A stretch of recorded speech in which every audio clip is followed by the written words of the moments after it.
Hello everyone, praise the Lord. ఈరోజు వీడియోలో Bible గ్రంథంలో భక్తులు ఏ విధంగా ప్రార్థించారో, ఏ సమయంలో ఏ పరిస్థితుల్లో ఎవరి వల్లే మనము ప్రార్థించాలో ఈరోజు వీడియోలో తెలుసుకుందాము. మొట్టమొదటిగా చూసినట్లయితే బాల్యంలో సమూయేలు వలె ప్రార్థించాలి. బాలుడైన సమూయేలు ఏలీ ఎదుట పరిచర్య చేయొచ్చు, దేవుని దయలో మనుషుల దయలో వర్ధిల్లుచు జీవించాడని దేవుని వాక్యంలో 1 సమూయేలు పత్రిక 2వ అధ్యాయము 26వ వచనంలో 11వ వచనంలో మనం చూడవచ్చు. అదేవిధంగా సమూయేలు దేవుని ఎదుట భయభక్తులు కలిగి జీవిస్తూ అన్ని విషయాల్లో వర్ధిల్లాడని మనం చూడవచ్చు. అదేవిధంగా సమూయేలు ప్రార్థన చేయకపోవటం కూడా పాపం అని సమూయేలు సెలవిస్తున్నాడు. మనం కూడా దేవుని యందు భయభక్తులు కలిగి సమూయేలు వలె ప్రార్థిస్తూ అన్ని విషయాల్లో వర్ధిల్లాలి.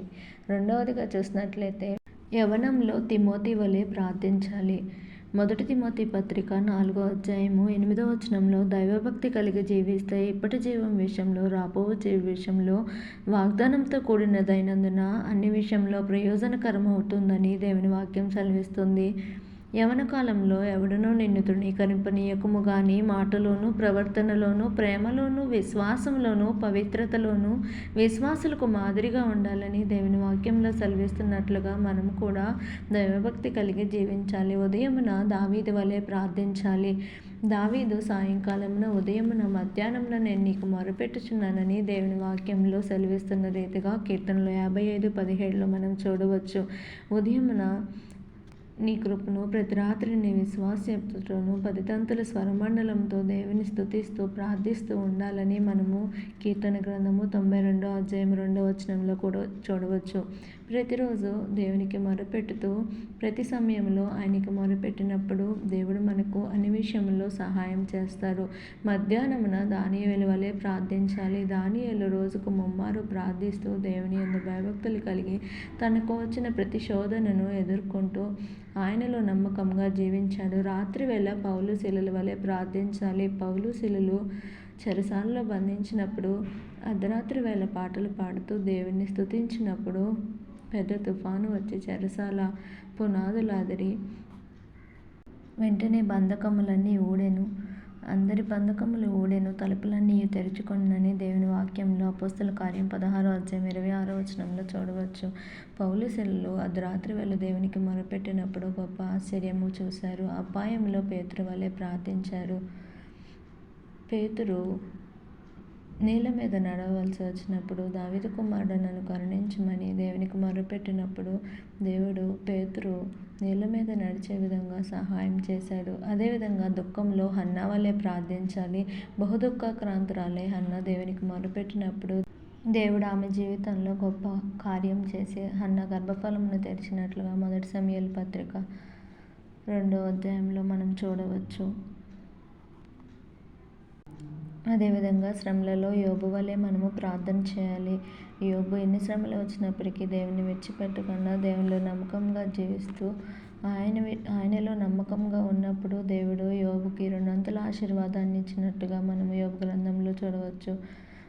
నెక్స్ట్ చూసినట్లయితే మరణ సమయంలో స్టెఫెను వలె మనము ప్రార్థన చేయాలి. స్టెఫెను రాళ్ళు రువ్వి అతనిని చంపినప్పుడు అతడు దేవునికి ఈ విధంగా మొరపెడతాడు. అపోస్తల కార్యము 7వ అధ్యాయంలో చూసినట్లయితే 57వ వచనం, అప్పుడు వారు పెద్ద కేకలు వేసి చెవులు మూసుకొని ఏకముగా అతని మీద పడి పట్టణపు వెలుపలికి వెళ్ళగొట్టి రాళ్ళు రువ్వి చంపిరి. సాక్షులు సౌలు అను ఒక యవ్వనుని పాదముల యొద్ద తమ వస్త్రములు పెట్టిరి.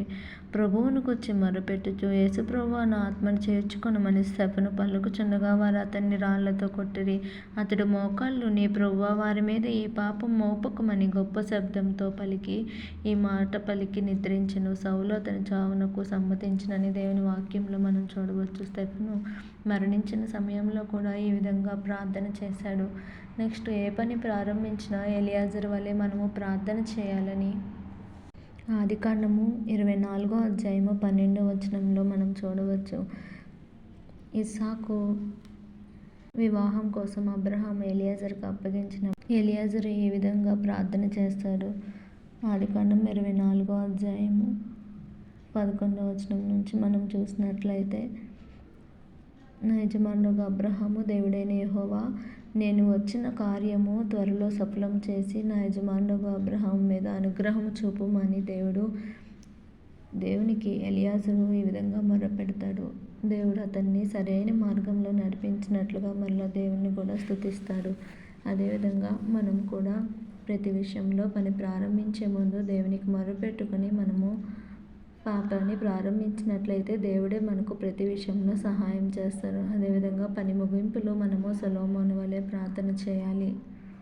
దేవుడు మనకు ప్రతి విషయంలో ప్రార్థన ఆలకించినప్పుడు దేవునికి తిరిగి మనము కృతజ్ఞతలు చెల్లించాలి. అన్ని సమయములలో యేసు వలె మనము ప్రార్థన చేయాలి. యేసు తండ్రి అయిన దేవునికి ప్రతి విషయంలో ప్రార్థన చేసి తన కార్యమును మొదలుపెట్టేవాడు. మనం కూడా అన్ని విషయాల్లో అన్ని సమయముల్లో దేవునికి మొరపెట్టుకుంటూ భక్తులు ఏ విధంగా అయితే జీవించారో మనం కూడా ఆ విధంగా జీవించి దేవుని యొద్ద నుండి జవాబులను పొందుకోవాలి. దేనిని గూర్చి చింతపడకుండా ప్రతి విషయంలో ప్రార్థన విజ్ఞాపనలతో దేవునికి మొరపెట్టినప్పుడు దేవుడు తగిన సమయంలో మనకి సహాయం చేస్తారు. అప్పటి వరకు మనం విశ్వాసంతో దేవుని ఎదుట కనిపెట్టుకున్నట్లయితే దేవుడు మనకు సహాయం చేస్తారు. దేవుడు మన ప్రార్థనలన్నీ ఆలకించునుగాక. Amen. Thank you for watching.